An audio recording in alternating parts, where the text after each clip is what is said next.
नमस्कार दोस्तों, आप सबों का एम्बिशन क्लासेस में स्वागत है।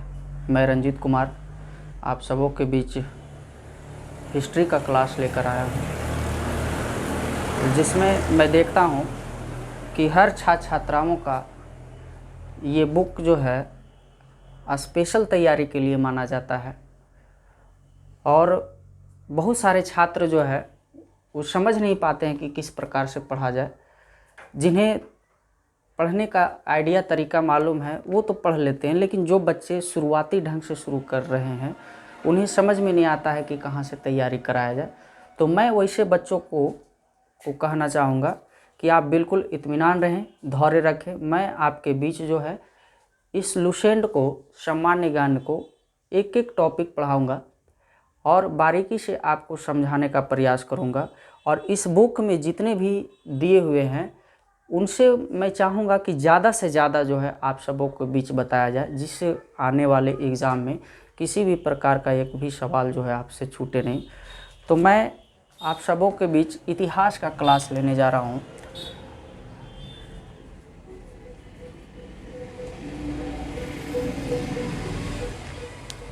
जैसा कि आप सभी जानते हैं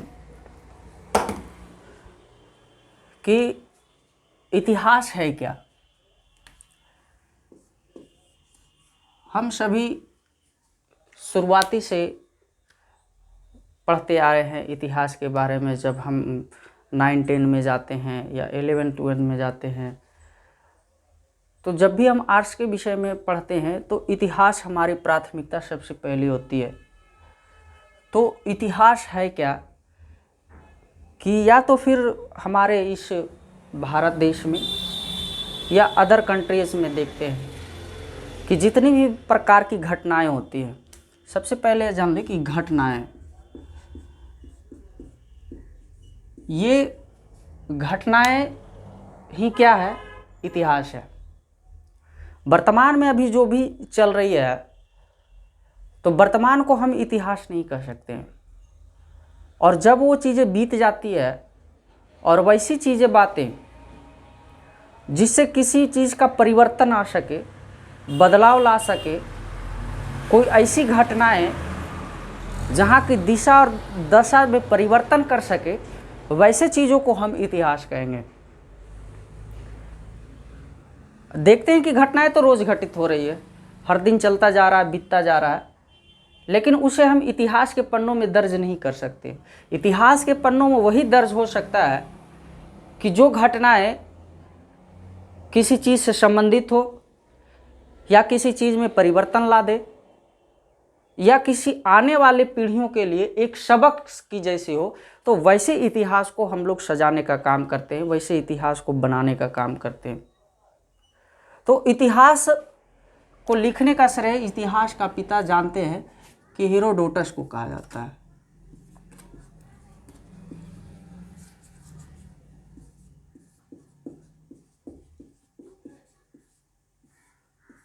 शायद अगर कुछ कम दिख रहा होगा तो आप मेरी बातों से सुन कर के लिख लेंगे, समझ लेंगे।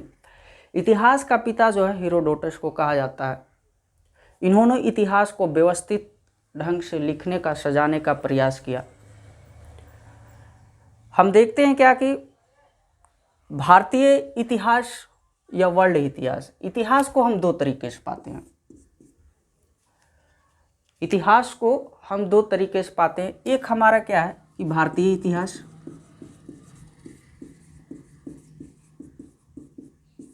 और दूसरा हम देखते हैं क्या, विश्व इतिहास।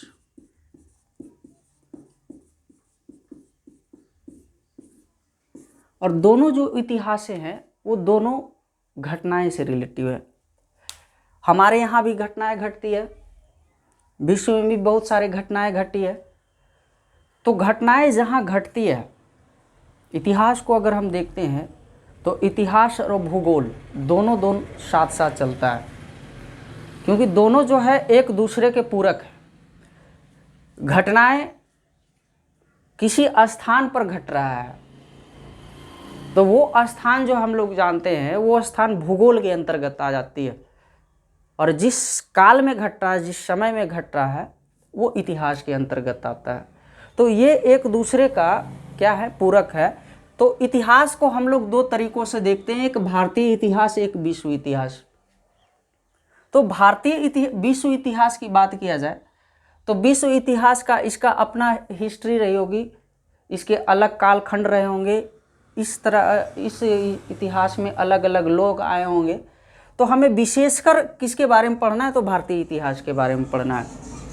और भारतीय इतिहास जो है बताता है कि ये भारतीय इतिहास को 3 कालखंडों में बांटा गया है। एक प्राचीन इतिहास, दूसरा मध्यकालीन,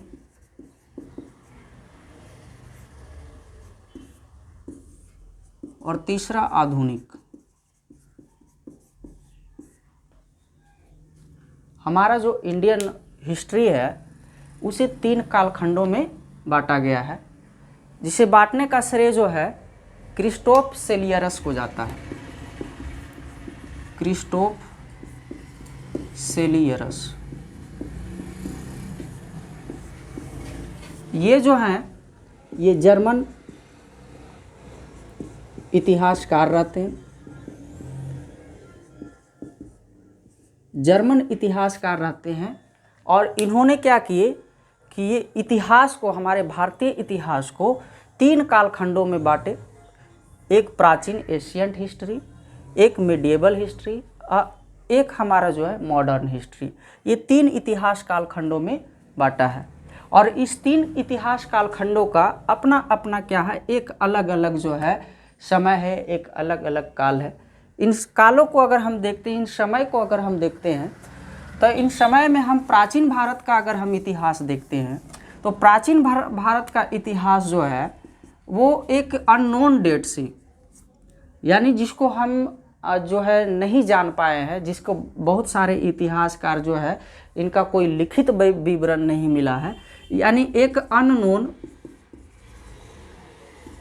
अननोन डेट से लेकर के जो है 712 ईस्वी, यानी कह सकते हैं कि बीसी से लेके एडी तक, यानी जहाँ से हमारा इतिहास का कोई लिखित विवरण नहीं है तो वो भी इतिहास है। कोई ज़रूरी नहीं हो सकता है कि इतिहास का कोई लिखित विवरण हो। ऐसे बहुत सारे स्रोत हैं हमारे इतिहास का जिसका लिखित विवरण नहीं है, लेकिन उन स्रोतों के आधार पर जो है हमारे इतिहास के बारे में जो है बताया गया है, और हम उन्हीं स्रोतों के आधार पर जो है आज के समय में उसे लिखने का काम किए हैं, उसे सजाने का काम किए हैं। तो हम कह सकते हैं कि ये जो प्राचीन इतिहास है, इस प्राचीन इतिहास को हम एक अननोन डेट से, अननोन टाइम से 712 ईस्वी का जो टाइम है वो जो है प्राचीन इतिहास के अंतर्गत आता है। उसके बाद अगर हम मिडिएबल हिस्ट्री में देखते हैं, मध्यकालीन जो है इतिहास में आते हैं, तो यहाँ से 712 ईस्वी से लेकर के 1707 ईस्वी हम आपको बताएंगे इस डेट में क्या घटनाएं घटी थी। उसके बाद जो है मध्यकालीन भारत को देखते हैं तो 712 ईस्वी से लेकर के 1707 ईस्वी तक जो है ये कालखंड क्या कहलाता है, मध्यकालीन भारत कहलाता है। आधुनिक भारत में आते हैं तो आधुनिक भारत को हम देखते हैं तो आधुनिक भारत में जो 1707 ईस्वी का कालखंड है वहाँ से लेकर के 1947 या फिर 50 कह सकते हैं, जो आज़ादी का समय से लेकर के हमारे संविधान गणतंत्र लागू होने तक का काल को क्या कहेंगे, आधुनिक भारत कहेंगे। तो ये जो समय है प्राचीन इतिहास का, जिसमें हम एक आपको बताए कि एक अननोन टाइम से लेकर के 712 ईस्वी, यहाँ तक हम देखते हैं क्या कि यहाँ तक जो काल आता है वो बीसी में आता है। और बीसी का अर्थ क्या होता है, तो बीसी का अर्थ होता है before Jesus Christ, before Jesus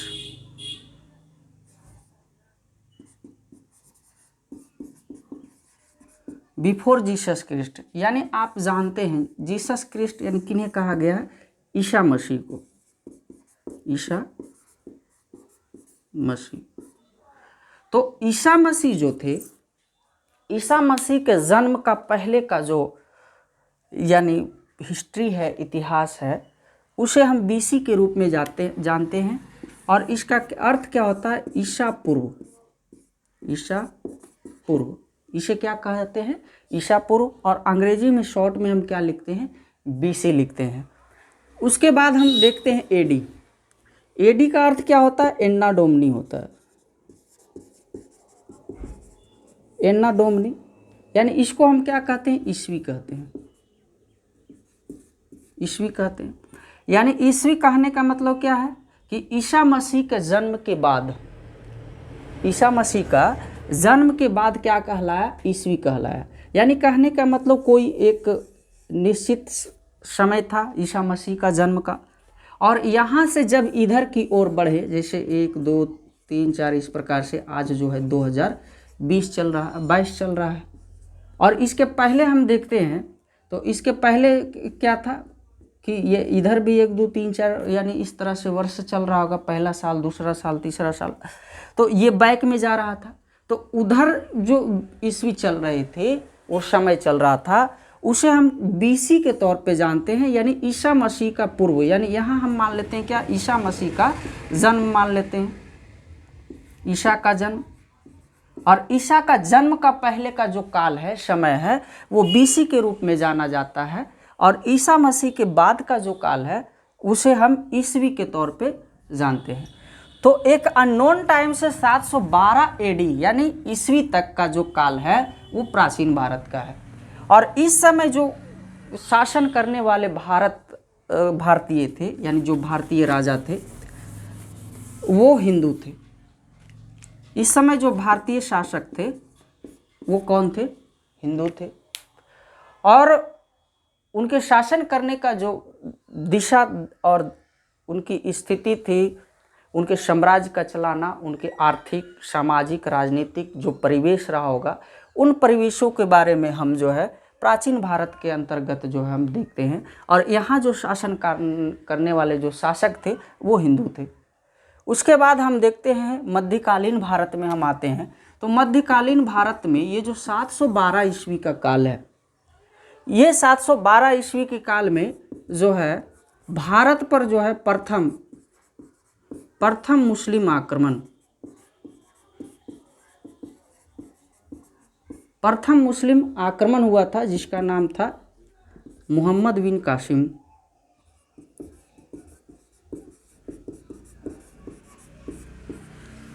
तो मोहम्मद बिन कासिम के द्वारा भारत पर प्रथम मुस्लिम सफल आक्रमण, ये जो भारत पर जो है वो सफल आक्रमण किए थे 712 ईस्वी में।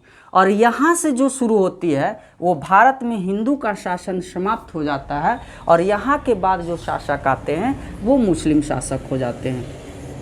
तो हम देखेंगे क्या कि मध्यकालीन भारत में जो शासन करने वाले लोग होंगे, वो हिंदू शासक को हटा करके और फिर अपना जो है शासन स्थापित करेंगे। जैसे मध्यकालीन भारत में हम लोग जो है दिल्ली सल्तनत पढ़ेंगे, तो दिल्ली सल्तनत में हम देखेंगे क्या कि जितने भी शासक आए, सभी जो है मुस्लिम शासक थे।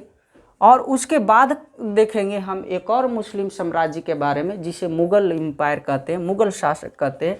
उसमें भी हम देखेंगे तो उसमें भी मुस्लिम शासक। और यहाँ जो लास्ट डेट आप देख रहे हैं 1707, तो 1707 का काल जो है, ये अंतिम जो है काल है मुग़ल साम्राज्य का, ये जिसे हम कहते हैं औरंगज़ेब।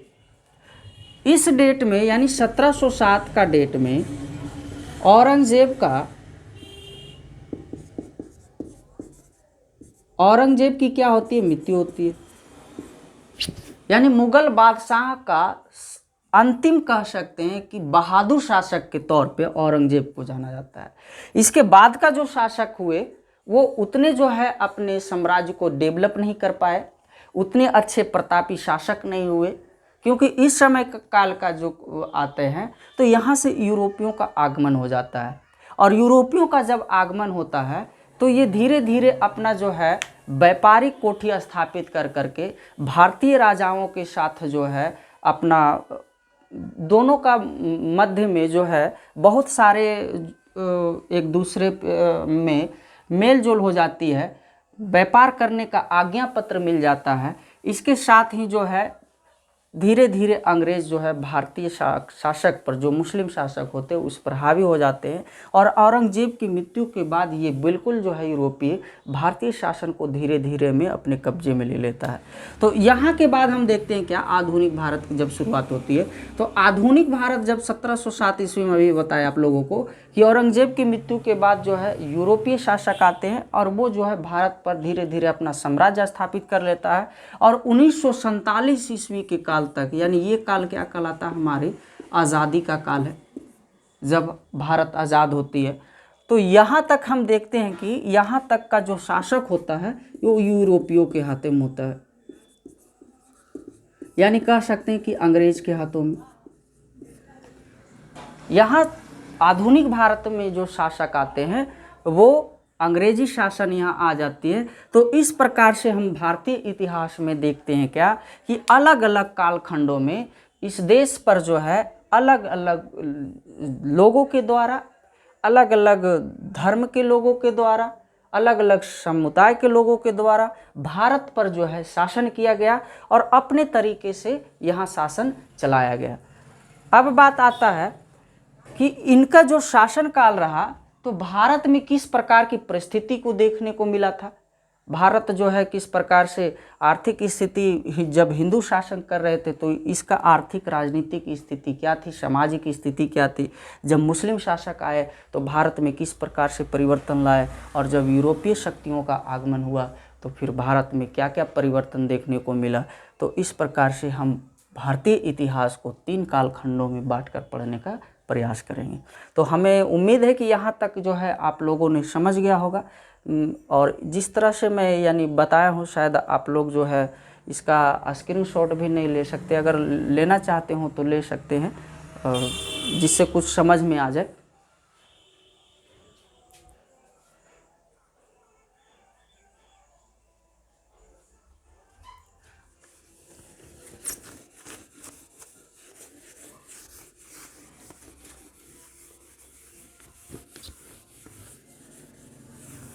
से आपको एक थोड़ा सा बढ़िया से लिख दूं कि ये भारतीय इतिहास है और यहाँ 3 भागों में बांटा है। एक है आपका प्राचीन भारत,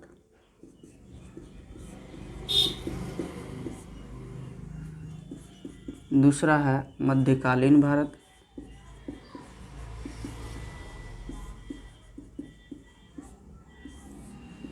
अगर लिखने में किसी तरह का परेशानी होगा तो माफ़ कीजिएगा, आप खुद सुधार सकते हैं इसमें। तीसरा है आधुनिक भारत।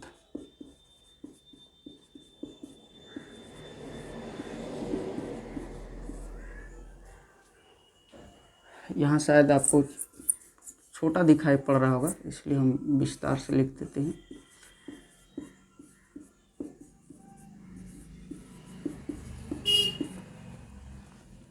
इसके कालखंड से हम देखते हैं तो यहाँ आप कर सकते हैं BC टू 712 AD, यानी ईसा मसीह के जन्म के पूर्व का काल, जिसे BC के तौर पे जाना जाता है। उसके बाद जो है 712 का काल, और इस कालखंड में यहाँ का जो शासक हुए वो कौन हुए, वो हिंदू शासक हुए। मध्यकालीन में अगर आते हैं तो यहाँ 712 टू 1707, यानी ये ईस्वी में आएगा, यहाँ भी ईस्वी में आएगा। यहाँ जो होंगे वो शासक मुस्लिम होंगे, यहाँ शासक जो करेंगे वो मुस्लिम होंगे। और ये आधुनिक भारत में हम 1707 से 1947, और यहाँ जो शासक होगा वो अंग्रेज होंगे, जिसे यूरोपीय भी कह सकते हैं या अंग्रेज भी कह सकते हैं, अंग्रेज होंगे।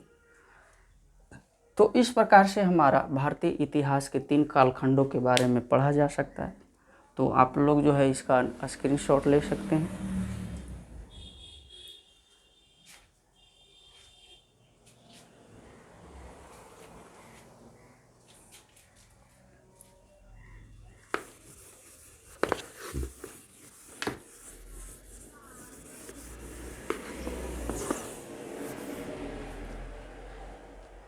अब हम जानते हैं कि हमारा देश जो भारत है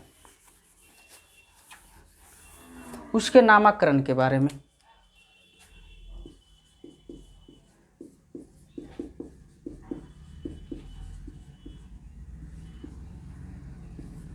भारत का नामकरण,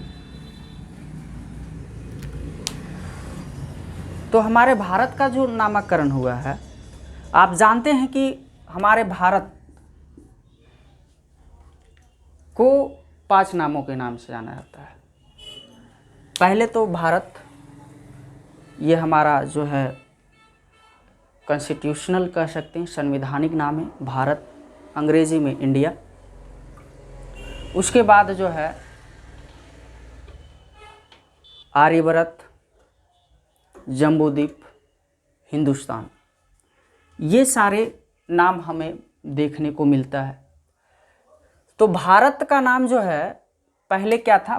भारतवर्ष था, भारतवर्ष। ये नाम हमें कहाँ से मिलता है? तो भारतवर्ष जो हमें नाम मिलती है वो हमें पुराण से और महाकाव्य से देखने को मिलता है। पुराण और महाकाव्य, जिसे हमें महाकाव्य के तौर पे रामायण, महाभारत जानते होंगे। तो पुराणों या महाकाव्यों में इसे क्या कहा गया? भारतवर्ष कहा गया। भारतवर्ष अर्थात भारत का देश, भारत का देश, या कह सकते हैं भारत का संतान, जिसे कहा यहाँ के निवासियों को क्या कहा गया? भारत का संतान कहा गया। तो भारत के नाम पर ही जो है हमारा देश का नाम भारत पड़ा है। तो हम जानते हैं कि एक हम भारत का मैप ले लेते हैं, ये हमारी भारत का मैप है।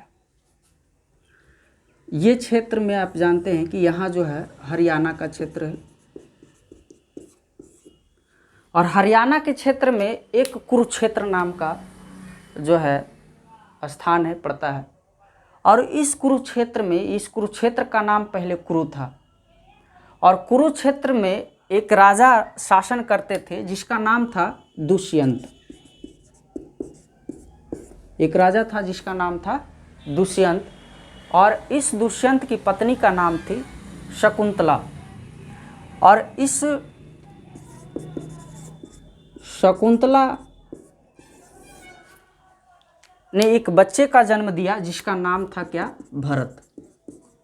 और यही भरत जो है बड़ा होकर के इस कुरुक्षेत्र का सम्राट बना, राजा बना, और इसी भरत के नाम पर जो है हमारा देश का नाम भारत पड़ा है। तो आप समझ गए होंगे कि भारतवर्ष जो है महाकाव्य और पुराण में भारतवर्ष हमारे भारत का प्राचीन नाम है, जिसे क्या कहा गया? भारत का देश, अर्थात भारत का संतान। यहाँ रहने वाले निवासियों को भारत का संतान कहा गया है। दूसरा नाम हम लोग देखते हैं इंडिया। ये अंग्रेजी भाषा है, इसे यूनानियों के द्वारा दिया गया है। यूनानी जो है विदेशी लोग यहाँ आए थे, आक्रमणकारी थे, और इन्होंने जो है भारत पर आक्रमण किया था।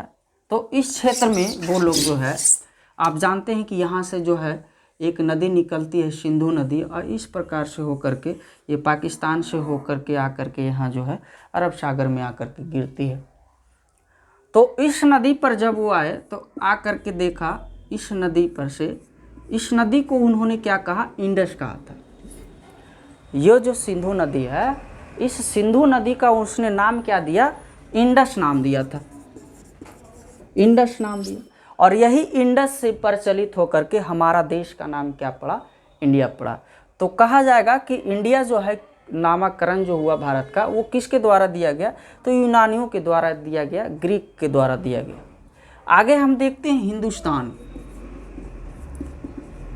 ये भी एक हमारा जो है भारत का नाम है, हिंदुस्तान। तो हिंदुस्तान जो है नाम देने का श्रेय यहाँ मुस्लिम इतिहासकारों को जाता है। जैसा कि आपको हम पहले बताएं कि मध्यकालीन भारत में जो है मुस्लिम यहाँ शासन किए, और मुस्लिम जब शासन किए तो उसके साथ साथ जो है बहुत सारे मुस्लिम इतिहासकार जो है यहाँ आए। अलबरूनी, फिरदौसी, उतबी, ये सारे जो है इतिहासकार जो है भारत के भ्रमण पर आए थे, राजा के साथ आए थे, मुस्लिम आक्रमणकारियों के साथ आए थे। तो इन्होंने जो है इस भारत का नाम जो है क्या दिया, हिंदुस्तान दिया। आगे हम देखते हैं कि भारत का नाम जम्बूद्वीप पड़ता है, जम्बूद्वीप। तो जम्बूद्वीप जो है, जम्बू का अर्थ क्या होता है, जम्बू का अर्थ जामुन होता है। जामुन शायद आप लोग फल खाए होंगे, जो है जामुन एक फल है, और इस भारत के क्षेत्र में जो है बहुत सारे जामुन का वृक्ष था। तो इसी के आधार पे कहा गया कि ये जो भारत है ये क्या है कि जामुन का वृक्षों का एक बहुत बड़ा क्षेत्र है, इसलिए इसका नाम जो है जम्बूद्वीप रखा गया। यानी जामुन के नाम पर जो है इसका नामकरण जम्बूद्वीप पड़ा। ये हमारे प्राचीन भारतीयों के द्वारा ही इसका नाम दिया गया। आगे हम देखते हैं क्या, आर्यव्रत। आर्यव्रत, तो ये आर्यव्रत किसके नाम पर पड़ा, तो आर्यों के नाम पर पड़ा, आर्यों ने। तो आर्य क्या थे, आर्य भी एक विदेशी थे। इसे हम आक्रमणकारी नहीं कर सकते हैं। ये जो है अपने जो है चारागाह की तलाश में जो है धीरे धीरे करके मध्य एशिया से हमारे भारत में प्रवेश किए थे, और यहाँ जो है आकर के धीरे धीरे जो है निवास करना शुरू कर दिया था। तो ये कहा जाता है कि ये मध्य एशिया के निवासी थे। जब हम आर्य के बारे में डिटेल से बात करेंगे अगले अध्याय में। तो आर्य जो है एक इतिहासकार थे जिसका नाम था मैक्स मुलर। मैक्स मुलर ने आर्यों का निवास स्थान जो है मध्य एशिया बताया, और जितने भी अधिकांश इतिहासकार थे वो सभी ने जो है मैक्स मुलर के ही जो है कहे गए बातों को सत्य माना कि सचमुच में जो है आर्य जो है मध्य एशिया से आए थे। जैसे ये भी आप देखते हैं कि एशिया माइनर जो है एक अभिलेख है बोगाज कोई, बोगाज कोई में भी जो है आप देखते हैं कि वहाँ भी आर्यों का नाम जो है लिखा होता है। उसमें जो है 4 देवता के नाम लिखे हैं, जिसमें इंद्र, वरुण, नासत्य, अश्किनी, ये सारे देवते के नाम मिलते हैं। तो हम देखते हैं क्या कि बोगास कोई अभिलेख में ये जो अभिलेख मिला है वो एशिया माइनर से मिले हैं, मध्य एशिया से मिला है, ईरान के क्षेत्रों में मिला है। तो वहाँ से कहा जा सकता है कि ये आर्य जो है हमारे इंडिया में आए। तो कहाँ से आए, मध्य एशिया से आए। तो आर्य के बारे में किसने बताया था, तो ये बताए थे कि मैक्स मुलर ने। मैक्स मुलर, मैक्स मुलर के कथनों को ही जो है सबसे ज़्यादा सर्वश्रेष्ठ माना, और ये बताए थे कि आर्य जो आए थे वो कहाँ से आए थे, तो ये आए थे मध्य एशिया से आए थे, मध्य एशिया से आए थे। और इनका जो निवास स्थान था वो हम देख सकते हैं कि इनका निवास स्थान इसी एरिया में था, यानी पाकिस्तान का एरिया, अफ़गानिस्तान का एरिया, पंजाब का एरिया है ना, ये एरिया जो है भारत का जो है ऊपरी क्षेत्र का ये एरिया हम देख सकते हैं यहाँ से। तो इस एरिया में आकर के बसे थे। तो कहा जाता है कि आर्य सबसे पहले कहाँ बसे, तो आर्य सबसे पहले जो है पंजाब में आ कर के बसे थे और पाकिस्तान के मध्य प्रांत में आकर के बसे थे। तो यहाँ जो है आर्यों के बारे में मैक्स मुलर का कथन का सर्वाधिक साबित होता है कि आर्य जो है मध्य एशिया से आए और भारत में आकर के निवास किए, जिसके कारण जो है इस देश का नाम आर्यव्रत पड़ा। तो आपने देखा कि किस प्रकार से जो है अलग अलग लोगों के द्वारा हमारे भारत का नामकरण किया गया। हिंदुस्तान किसके द्वारा किया, मुस्लिम इतिहासकार, मुस्लिम इतिहासकार। जम्बूद्वीप जो है प्राचीन भारतीय लोगों के द्वारा, प्राचीन भारतीय लोगों के द्वारा जम्बूद्वीप जो है, आर्यव्रत आर्यों के द्वारा, इंडिया जो है यूनानियों के द्वारा, और भारतवर्ष जो है महाकाव्य और पुराणों में भारत का नाम मिलता है। और इसका अर्थ क्या होता है, भारत का देश अर्थात भारत का संतान होता है। तो इसका भी स्क्रीनशॉट आप ले सकते हैं।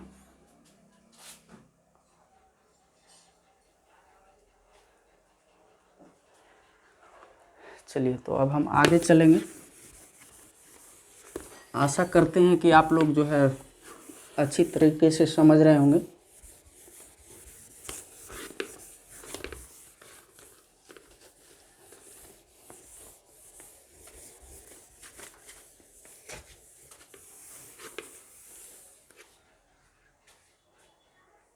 अब हम लोग देखते हैं क्या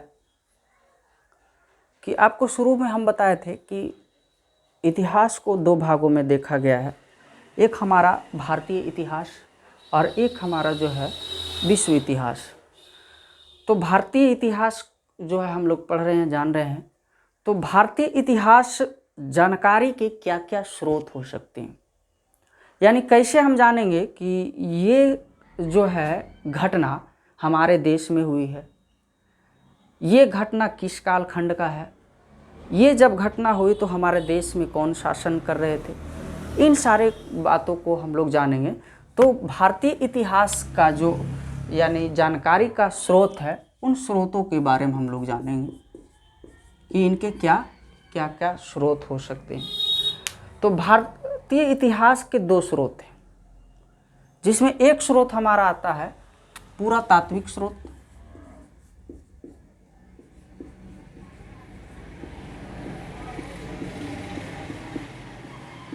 पुरातात्विक स्रोत, और दूसरा आ जाएगा धार्मिक स्रोत, यानी जिसको कह सकते हैं साहित्यिक स्रोत, साहित्यिक स्रोत। यानी भारतीय इतिहास को जानने के लिए हमें दो स्रोतों की जरूरत पड़ती है। वो क्या है? तो वो है पुरातात्विक स्रोत है, और दूसरा क्या है? साहित्यिक स्रोत है। पुरातात्विक स्रोत कहने का मतलब ये हुआ कि इस देश में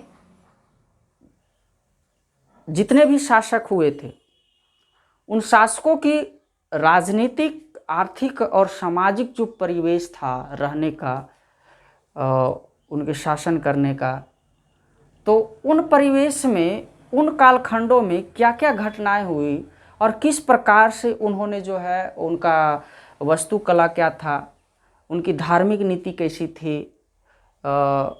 इन सारे चीज़ों को, उनका स्थापत्य कला क्या था, तो इन सारे चीज़ों को हम किस में पढ़ेंगे? पुरातात्विक स्रोत में पढ़ेंगे। जैसे हम मान लेते हैं कि बहुत सारे राजाएं अपने शासनकाल में अभिलेख बनवाए, तो अभिलेखों के बारे में हम लोग जानते हैं कि भारत में जो है सबसे पहले अभिलेख बनवाने का काम किए थे वो सम्राट अशोक किए थे।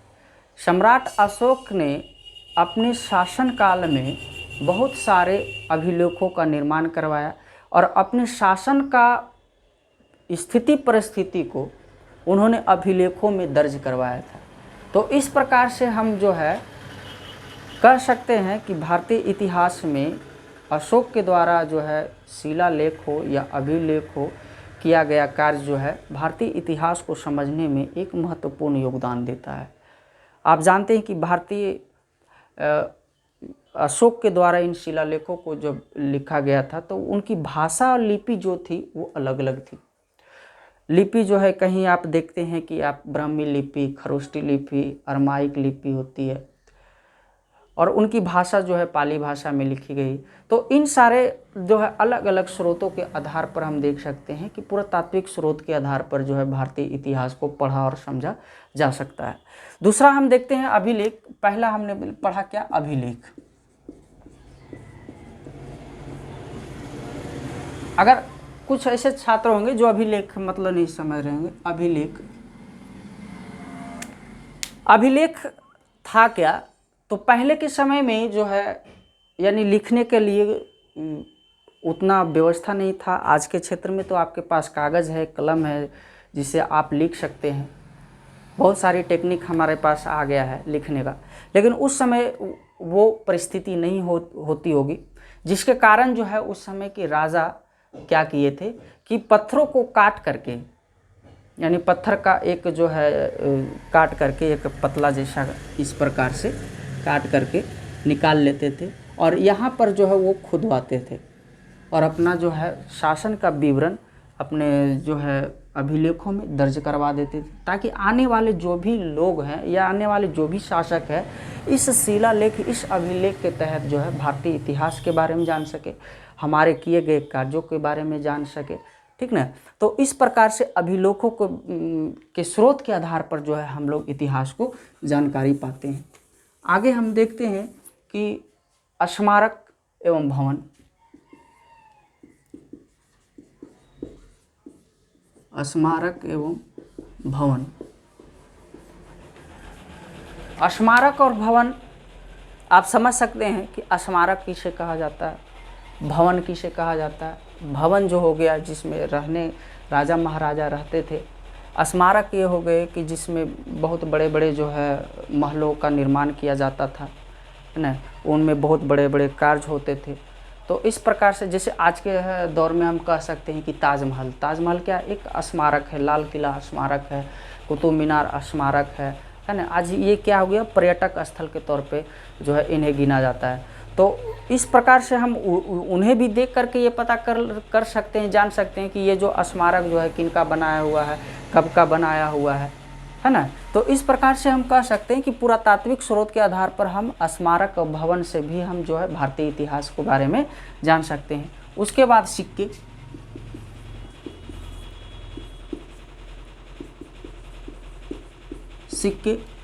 सिक्के के बारे में जो है हम लोग देख करके पता कर सकते हैं कि ये सिक्के जो है किस कालखंड के हैं, किस समय के हैं। तो हम लोग देखते हैं कि जो प्राचीन भारत के सिक्के होते थे वो सिक्के जो है आहत सिक्के कहलाते थे, पंचमार्क सिक्के कहलाते थे, क्योंकि उन सिक्कों पर जो है क्या लगा होता था, एक प्रकार से धब्बा लगा हुआ रहता था। जैसे कि आज के डेट में हम लोग पेड़ा खाए होंगे, जो खोवा का बनाया जाता है पेड़ा, तो उस पेड़ा में हम देखते थे क्या कि इस तरह से गोल बनाता था और उसमें क्या करते थे, किसी चीज़ से ठप्पा मार दिया जाता था, यानी कोई डिज़ाइन टाइप से बना दिया जाता था, तो वो देखने में उसकी खूबसूरती बढ़ जाती थी। तो उसी प्रकार से जो पहले के सिक्के होते थे उस पर क्या होता था, एक प्रकार का लेबल लगा दिया जाता था और उस लेबल से पता चल जाता था कि ये सिक्का जो है किस राजा के शासनकाल में ढाला गया है, किस राजा ने इसको जो है तैयार किया और अपने शासन में इस सिक्कों को चलाया। तो सिक्के के आधार पे हम कह सकते हैं। तो आप जानते होंगे कि बहुत सारे शासक, कुछ ऐसे शासक आए जो स्वर्ण सिक्के, जैसे यूनानियों ने प्रथम बार जो है स्वर्ण सिक्के जारी किए, कुषाणों ने सबसे ज़्यादा शुद्ध सोने के सिक्के जारी किए थे, सातवाहनों ने आए तो उन्होंने सीसा का सिक्का जारी किया था। तो इस प्रकार से हम देखते हैं कि आने वाले जितने भी जो है राजा हुए थे अपने अपने समय, अपने अपने कालखंडों में अलग अलग प्रकार के सिक्के जारी किए थे, है ना। उसके बाद देखते हैं मूर्तियाँ। तीसरा आता है मूर्तियाँ। मूर्तियाँ में हम लोग देखते थे क्या कि मूर्तियाँ जिसको कह सकते हैं प्रतिमा, या किसी राजा महाराजा का, किसी देवी देवता का, इन सारे चीज़ों का प्रतिमा जो है बना दिया जाता था उस समय के कारीगरों के द्वारा। उस समय स्थापत्य कला लोगों में विकसित थी, जिसके कारण जो है वो लोग पत्थरों को काट कर जो है मूर्ति बना दिया जाता था और इससे ये पता चलता था कि ये जो है किस कालखंड के जो है मूर्तियां हैं। जैसे कि आप देखते होंगे, जानते हैं कि कनिष्क के शासनकाल में जो है पहली बार जो है भगवान बुद्ध की प्रतिमा बनाई गई। उस समय दो शैली का विकास हुआ था, एक गंधार शैली यानी मथुरा कला कह सकते हैं, मथुरा कला, और एक जो है विदेशी कला जो हमारे भारत के अगल बगल से ही जो है मिलता था, तो गंधार कला। तो ये सारे कला जो है विकसित हुआ और कनिष्क के समय में प्रथम बार जो है मूर्ति बनाने का निर्माण शुरू हुआ था, जो भगवान बुद्ध की प्रथम प्रतिमा बनी थी, ठीक है। उसके बाद हम देखते हैं चित्रकला।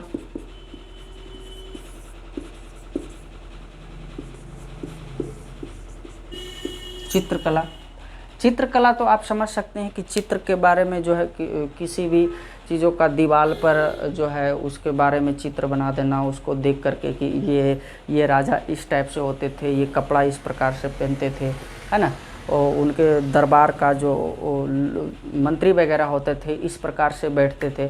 तो ये चित्रकला के आधार पर भी जो है हम इतिहास को जानने का प्रयास करेंगे। उसके बाद हम देखते हैं मुहरे। तो अलग अलग प्रकार के राजाओं ने, अलग अलग शासकों ने अपने समय के अलग अलग मोहरे चलाते थे।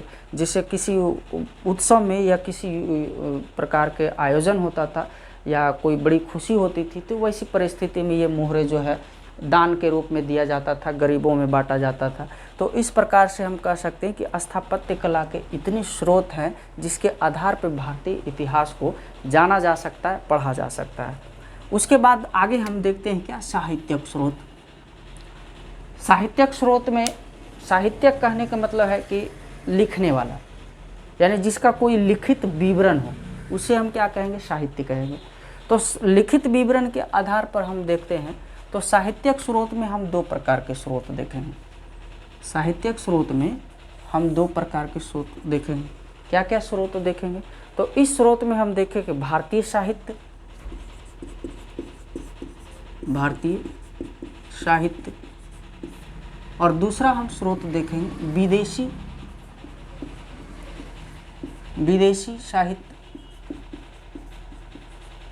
है ना। एक हमारा है भारतीय साहित्य और एक क्या है, विदेशी साहित्य। भारतीय साहित्य में हम देखेंगे क्या, भारतीय साहित्य भी दो प्रकार से है। एक है धार्मिक, ये पहला हो गया। दूसरा हमारा हो जाएगा क्या, धर्मनिरपेक्ष। धर्मनिरपेक्ष, ये दोनों क्या साहित्य हैं।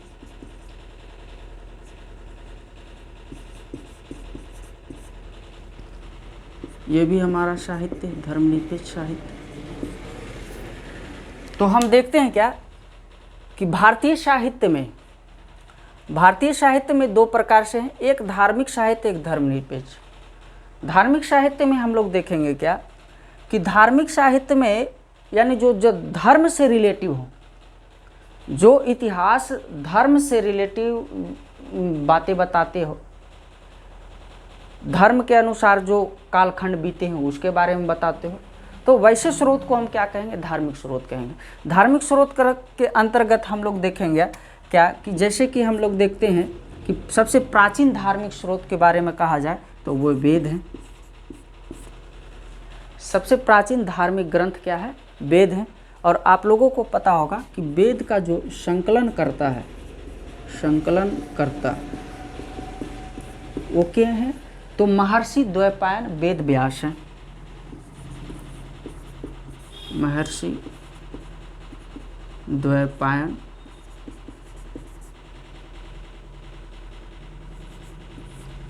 वेद व्यास,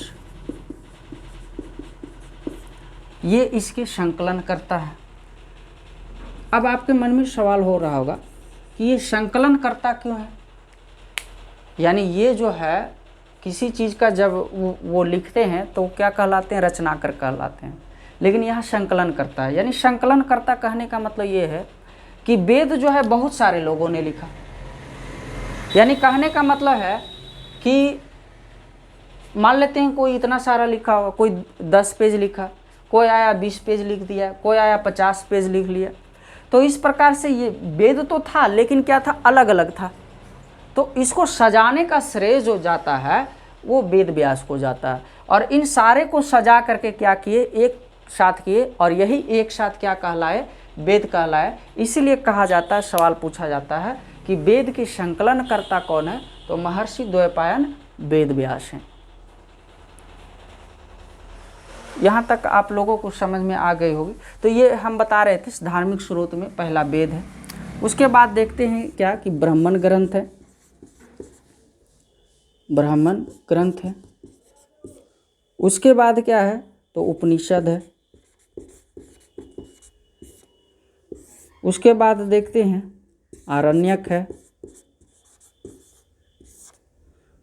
उसके बाद देखते हैं वेदांग है। उसके बाद देखते हैं पुराण है।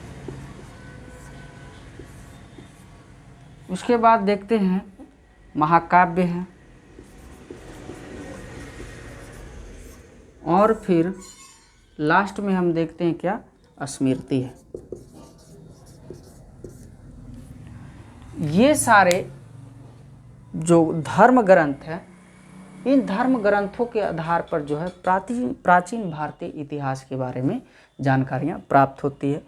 तो अलग अलग हैं, ब्राह्मण ग्रंथ है जिन्हों जो है ब्राह्मणों के द्वारा लिखा गया है, यानी ये भी कह सकते हो उपनिषद उन्हीं के द्वारा लिखा गया है। आरण्यक है, वेदांग है, पुराण है, महाकाव्य है और स्मृति है। तो इस प्रकार से हमारा भारतीय साहित्य का धार्मिक स्रोत जो है आता है भारतीय इतिहास को समझने के लिए। दूसरा हम लोग देखते हैं क्या कि ये धर्मनिरपेक्ष साहित्य। तो धर्मनिरपेक्ष साहित्य में हम देखते हैं क्या कि जितने भी भारतीय जो इतिहासकार रहे हैं उन्होंने जो है इस देश का परिस्थिति के आधार पर जो है अपने विचारों को प्रकट किए हैं और उनके बारे में बताएं। जैसे कि हम लोग देखेंगे कौटिल्य का अर्थशास्त्र, कौटिल्य का अर्थशास्त्र, यानी यहाँ से आपका डायरेक्टली सवाल आता है कि अर्थशास्त्र की पुस्तकें हैं तो कौटिल्य है।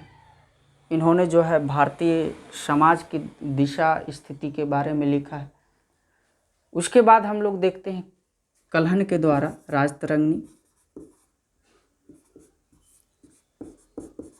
राजतरंगिणी, ये कल्हण के द्वारा रचित जो है किताबें हैं। उसके बाद देखते हैं विशाख दत्त के द्वारा मुद्रा राक्षस।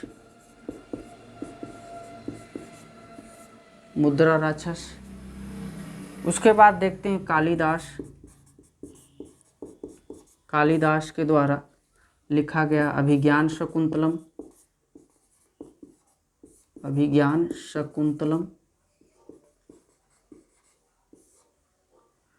मालविका गनिमित्र, मेघदूतम, रघुवंश, ये सारे जो है किताब जो है कालिदास के द्वारा भारतीय इतिहास के बारे में विवरण देते हैं। उसके बाद बाणभट्ट, ये क्या लिखे हैं? हर्षचरित लिखे हैं। तो इस प्रकार से ये पुस्तकें जो है भारतीय इतिहास के बारे में दर्शाता है। तो यहाँ हम धार्मिक स्रोत में तो हम केवल जो है वेद और इससे रिलेटिव जितने भी ग्रंथ हैं वो हम देखें। तो धार्मिक स्रोत में दो और धार्मिक स्रोत आते हैं। एक आते हैं बौद्ध ग्रंथ और एक आते हैं जैन ग्रंथ। तो बौद्ध ग्रंथ में हम लोग क्या देखते हैं? त्रिपिटक में सुत्त पिटक, विनय पिटक, अभिधम पिटक, है ना। इसके बाद देखते हैं बुद्ध चरित देखते हैं। तो ये सारे चीज़ें जो है बौद्ध ग्रंथ में आते हैं। जैन ग्रंथ में जो है हम लोग देखते हैं क्या कि जैन ग्रंथ में कल्प सूत्र, भगवती सूत्र, है ना, कल्प सूत्र, भगवती सूत्र, ये सारे चीज़ें हमको जैन धर्म के अंतर्गत देखने को मिलता है। जैन ग्रंथों को आगम कहा जाता है ना। तो इस प्रकार से ये हमारा धार्मिक स्रोत हुआ, ये धर्मनिरपेक्ष स्रोत हुआ जो किसी धर्म से रिलेटिव नहीं बल्कि समाज के स्थिति के बारे में भारतीय इतिहास को ये दर्शाते हैं। तो इस प्रकार से हम भारतीय साहित्य के तौर पे ये हमें देखने को मिलता है। उसके बाद अगर हम विदेशी साहित्य में देखते हैं, विदेशी विवरणों में देखते हैं, तो विदेशी विवरणों में आपको पता होगा कि जैसे भारतीय उस समय प्राचीन भारत में सबसे अच्छी जो है शिक्षा का केंद्र जो है नालंदा विश्वविद्यालय रहा है। उसके बाद तक्षशिला रही है। तो इन सारे विश्वविद्यालयों में विदेशी यात्री जो है भारत में आकर के अपना शिक्षा ग्रहण किए हैं। जैसे अरबी यात्री आए, चीनी यात्री आए, तो इन सारे यात्रियों के द्वारा जो है आकर के भारतीय इतिहास का परिवेश में अपना अपना योगदान देने का कार्य किए हैं। तो हम देखते हैं क्या कि यहाँ से विदेशी स्रोत आते हैं और विदेशी स्रोतों में आप लोगों के द्वारा हम लोग पढ़ेंगे जैसे कि टॉलमी के बारे में नेचुरल हिस्ट्री किताबें लिखी है। मेगास्थनीज जो है भारत का भूगोल लिखा है। हेरोडोटस ने भारतीय इतिहास के बारे में लिखे हैं, है ना। उसके बाद हम देखेंगे हर्षवर्धन के शासनकाल में जो है किताबें लिखी गई है। तो इस प्रकार से जो विदेशी साहित्य के तौर पे ये सारी किताबें आती है, जिसे लेकर के हम जो है अब अगले क्लास में आप सबों के बीच रूबरू होंगे, जहाँ से आपको हम शुरुआत करेंगे प्राचीन भारत के ये धार्मिक स्रोत में हम लोग सबसे पहले देखेंगे वेद के बारे में। तो वेद के बारे में देखेंगे और वेद से ही हमारा जो है भारतीय इतिहास शुरू हो जाएगा और यहाँ से फिर आप लोग को बारीकी से एक एक टॉपिक के बारे में आपको हल करके बताया जाएगा। और आप बिल्कुल हमारे साथ जुड़े रहें, हमारे चैनल से जुड़े रहें। अगर हमारे चैनल को पहली बार आप देख रहे हैं तो ज़रूर इसे सब्सक्राइब करें, अपने साथियों अपने दोस्तों को साथ जो है शेयर करें। अगर अच्छा लग रहा हो तो ज़रूर आप कमेंट बॉक्स में करें। अगर इसमें कुछ परेशानी है तो हम चाहेंगे कि इसमें कुछ बदलाव कर सके, आप हमें कमेंट्स बॉक्स में ज़रूर रिप्लाई दीजिएगा। तब तक इतना ही, चलते हैं। धन्यवाद। जय हिंद, जय भारत।